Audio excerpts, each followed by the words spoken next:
గత 15 సంవత్సరాల నుంచి రైల్వే జోన్ ఇక్కడ విశాఖపట్నంలో పెట్టమని చెప్పేసి అనేక ఉద్యమాలు మేము చేసాం. అనేక సార్లు నేను కూడా నన్ను దగ్గర దగ్గర 35 సార్లు అరెస్ట్ చేశారు. అదే అడ్వకేట్గా, రీసెర్చ్ స్కాలర్గా. లాలో రీసెర్చ్ స్కాలర్గా ఉంటుండగానే నన్ను చాలాసార్లు అరెస్ట్ చేశారు.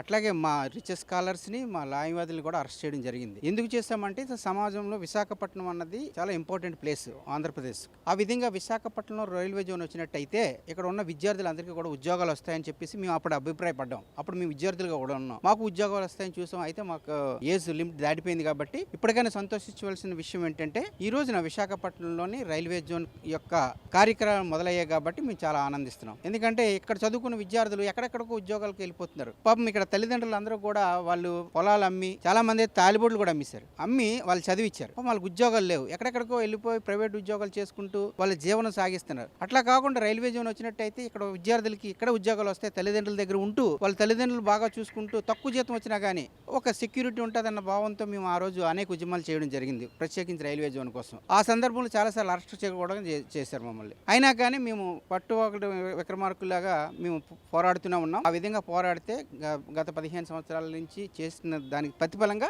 ఈ రోజు రైల్వే జోన్ యొక్క కార్యక్రమాలు మొదలయ్యాయి విశాఖపట్నంలో. అది మేము చాలా ఆనందిస్తున్నాం. కేంద్ర ప్రభుత్వం హడావిడిగా మోసపూరితంగా ఏర్పాటు చేస్తున్న సౌత్ కోస్ట్ రైల్వే జోన్ వలన ఆంధ్రప్రదేశ్ ప్రజలకు ఒరిగేది ఏమీ లేదని దీన్ని కాంగ్రెస్ పార్టీ ఖండిస్తుందండి. ఎందువల్లంటే ఇంతవరకు కూడా ఎటువంటి south coast railway, east Coast railway, south railway ఎటువంటి హద్దులు నియమించకుండా జోన్ ఏర్పాటు చేయటము, అలానే వాల్తేరు జోన్ను ముక్కలుగా చేసి లాభదాయకంగా ఉండే ప్రాంతాలను ఒరిస్సాలో ఉన్న ఈస్ట్ కోస్ట్ రైల్వే కలపడం చాలా బాధాకరం.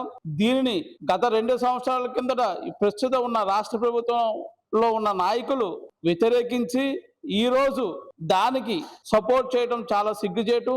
దీన్ని కాంగ్రెస్ పార్టీ తీవ్రంగా ఖండిస్తుంది.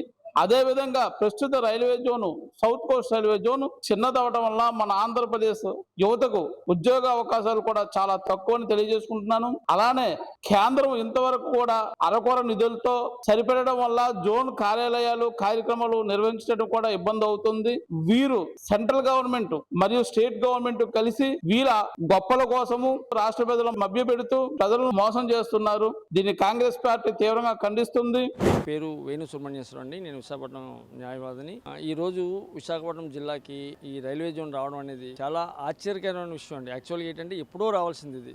దీనికోసం చాలా మంది పోరాటం చేశారు, నిరాహారాలు చేశారు. వర్షాల్లో నీరు, ఎండ, గాలి, వాన తలుచుకోకుండా నిరాహారాలు చేశారు. కానీ ఈ రోజు జోన్ వచ్చిన తర్వాత వాళ్ళని గుర్తించడం మానేశారండి.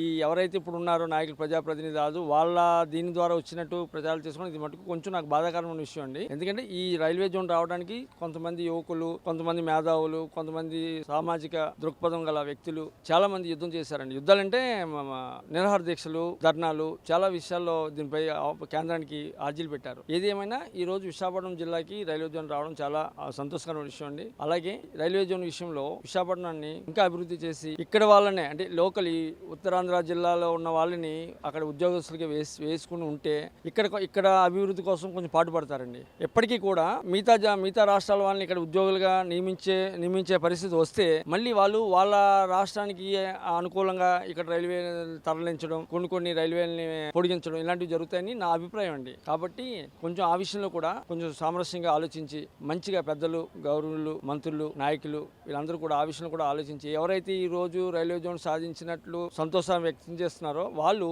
జోన్ వచ్చిన తర్వాత దాన్ని అభివృద్ధి చేసి ప్రజలకు ఉపయోగపడే విధంగా. నమస్తే అండి, నా పేరు శ్రీధర్ మణికంఠ, అడ్వకేట్గా ప్రాక్టీస్ చేస్తున్నాను వైజాగ్ కోర్టు నుంచి.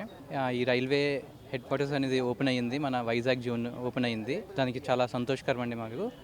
ఇది మన ఇండియాలోనే 18th లార్జెస్ట్ హెడ్ క్వార్టర్స్ అవ్వడం, మన రైల్వే జోన్ అవ్వడం ఇంకా హ్యాపీగా ఉందండి. ఇది ఇంకా ముందుకు వెళ్ళాలి అంటే మన లోకల్ ఎంప్లాయ్మెంట్స్ కల్పించాలి, మన లోకల్ వాళ్ళకే అది సపోర్ట్ చేసేటట్టు ఉండాలి. ప్లస్ మేజర్ సిటీస్కి ట్రాన్స్పోర్టేషన్ ఫెసిలిటీస్ ప్రొవైడ్ చేసే విధంగా పెట్టాలని చెప్పి నేను కోరుకుంటున్నాను. అలానే టూరిస్ట్ పరంగా కూడా మన వైజాగ్ చాలా ముందు ప్లేస్లో ఉంది కాబట్టి దీన్ని ఇంకా టూరిస్ట్ ప్లేస్గా ఇంకా ఎంకరేజ్ చేసి టూరిస్ట్ ప్యాకేజెస్ కూడా పెట్టేసి రైల్వేలో డెవలప్ చేయాలని చెప్పేసి డిఫరెంట్గా యూత్ కూడా డిఫరెంట్ డిఫరెంట్గా ఆలోచిస్తున్నారు. ఎవరికి ఓన్గా వాళ్ళు బిజినెస్ పెట్టుకోవాలన్నా ఏదో చేస్తున్నారు. దానికి కూడా తోడ్పడేటట్టు గవర్నమెంట్ కూడా ఆలోచించి చేయాలని చేస్తున్నాను. గత 10 years 20 years నుంచి చాలా మేము పుట్టక ముందు నుంచి కూడా ఫైట్ చేస్తున్నారు రైల్వే జోన్ కావాలని చెప్పి. చాలా మంది అరెస్టులు అవ్వడం, చాలా మంది బ్యాక్గ్రౌండ్ లో చాలా కృషి చేశారు. దానికి ప్రతిఫలమే ఇప్పుడు రైల్వే జోన్ ఓపెన్ అవ్వడం. అందుకు అది వాళ్ళ కష్టమంతా మాకు ఉపయోగపడేలా, మాకు ఫ్యూచర్ లో జాబ్లు ఇప్పించాలనేసి, నాతో పాటు చదువుకున్న వాళ్ళకి కానీ డిఫరెంట్గా ఆలోచించి చేయాలనేసి నేను కోరుకుంటున్నాను.